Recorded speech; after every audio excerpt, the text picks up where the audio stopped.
when you live out by yourself for a long time, you kind of drop out of society.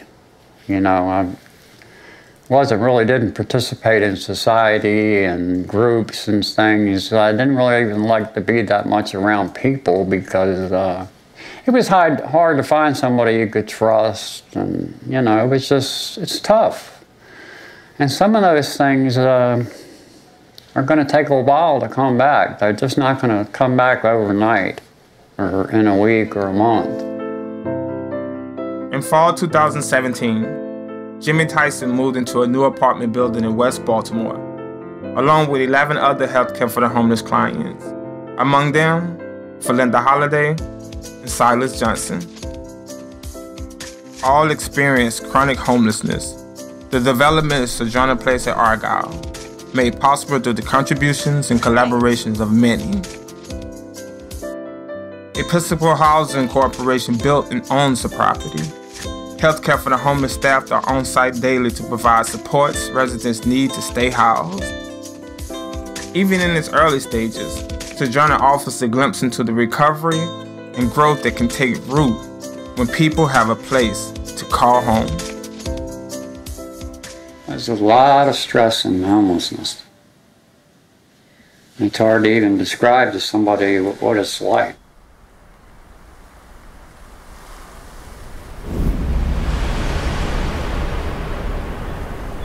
And I was homeless for 5 years. 1 year was at the Code Blue, and the rest of the time I was in a tent. I did live in the city for a year. That was a little more difficult. But out in the county, when you're in the woods, you know, that's kind of like camping, but that camping thing kind of goes after a couple weeks. I didn't really know what to do. I was kind of like lost. Most everything that I had in my life I lost through drugs and alcohol. I had a good childhood.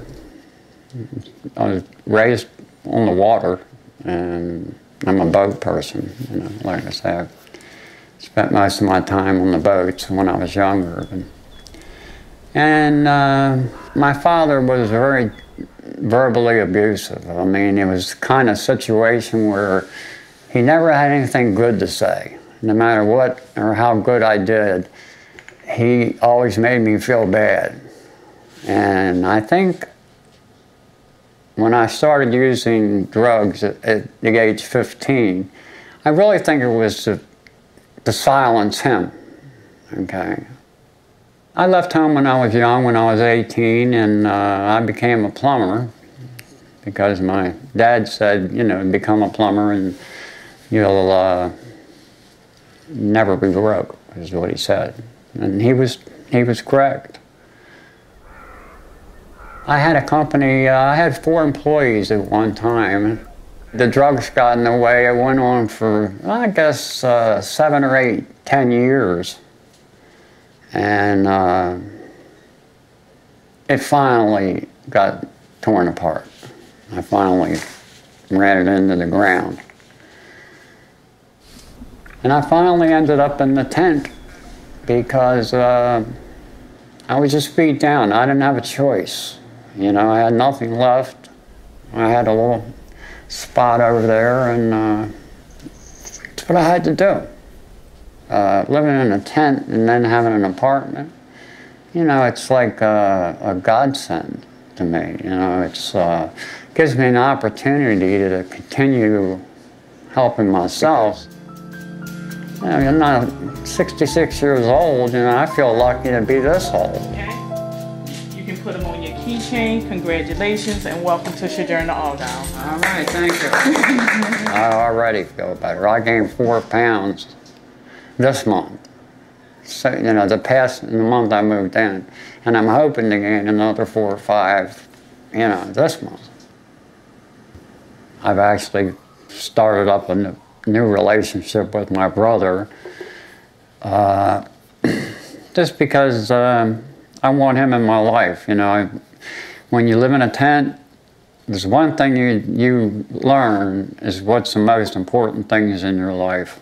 And the most important things in the life for me is my family and my health.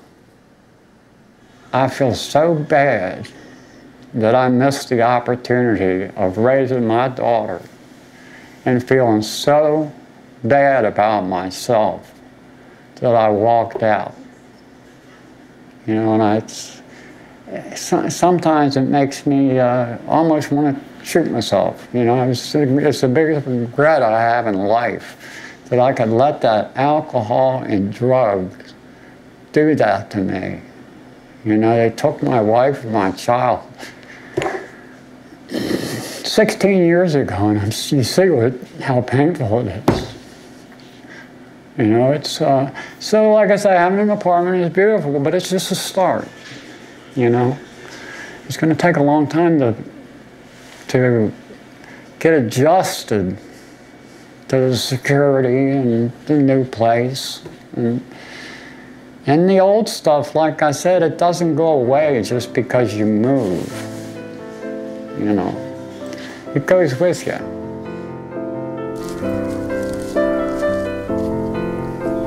Actually, I'm beginning to feel more pride by having a place, being able to stay clean. I'm proud that I'm still here. I'm proud that I got up. I'm proud that I didn't let them keep me down. I'm glad that I had the wherewithal to quit drugs, to check myself in. Right now, I'm trying to catch up just to feel regular. You know, just to feel like to have the respect again. You know, it takes a while to build that back up, you know. In 2017, our community said we need to act more boldly to end homelessness. So in 2018, we're launching a strategic plan that has at its core our commitment to creating the affordable housing our clients need. Sojourner's 12 units are a start. Our community needs thousands. Anything less is not an option. And you know, it's been trying moments.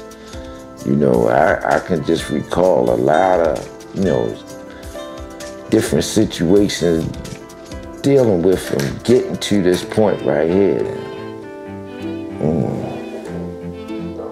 I mean, it just feels good. You know, that's all I can say, you know what I'm saying? It just feels, you know, wonderful. It's a blessing to be on your own and to have your own and not living in a halfway house. Come on, girl. I like my own space. I'm old. I like doing my own thing. Sitting at my table and not wiping tables down for nobody else. People leave their plates in the sink, leave their plates on the table. I mean, I don't mind if it's my plate, but somebody else's plate, you'd be a little upset. I mean, if you had to, you had to. I had to at one point for 6 months. I got out of there.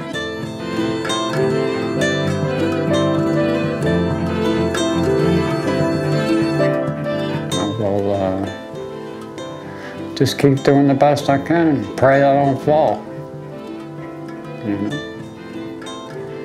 But, you know, I know it's about the place and everything, but I just wanted to express that it's more than an apartment, you know.